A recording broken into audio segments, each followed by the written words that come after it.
Қайырлы күн баршаңызға. Бүгін сіздерге өте дәмді болып шығатын қатпарлы самсаның рецептісімен бөлісемін.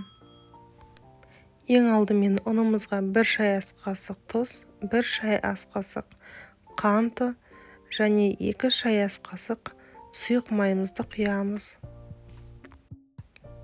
Кейін жылы суымызды құйып, ұнымызды жақсылап илеп, иін қандырамыз. Иленген ұнымыз осындай болу керек. Кейін қамырымызға ұнымызды сеуіп, жақсылап тұрып жұқа қылып жаямыз.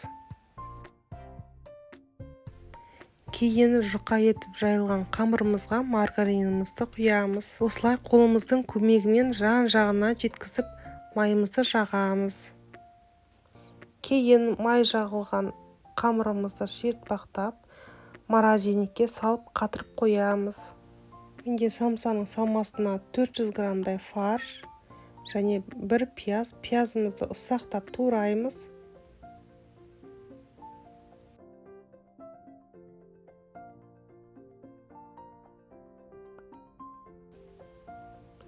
Кейін картопымызды тураймыз.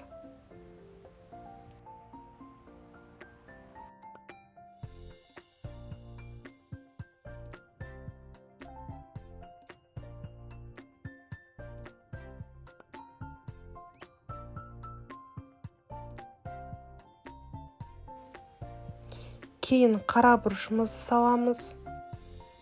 Бұрышы көп болса, самса дәмдірек болады. Одан кейін 2 шай ас қасық тұзымызды саламыз. Жақсылап тұрып араластырамыз.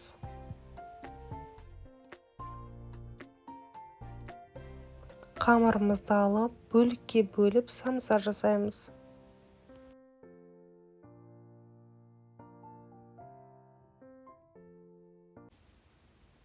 Қамырымызды алып, дөңгелектеп жазамыз.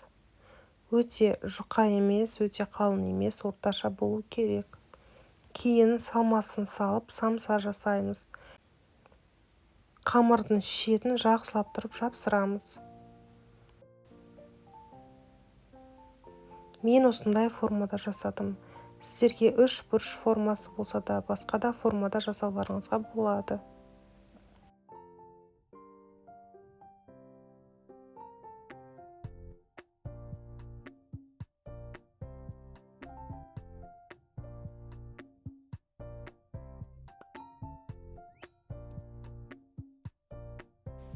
Жұмыртқаны жақсылап араластырамыз.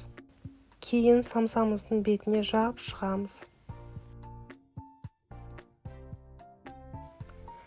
Және бетіне қара күнжіт пен ақ күнжітті себеміз. Ол әдемілік үстінде және дәмді болып шығады. Самсамызды 180 градусқа 20-25 минутқа пісіріп аламыз. Самсамыз шынымен де өте дәмді, қатпарлы болып шықты.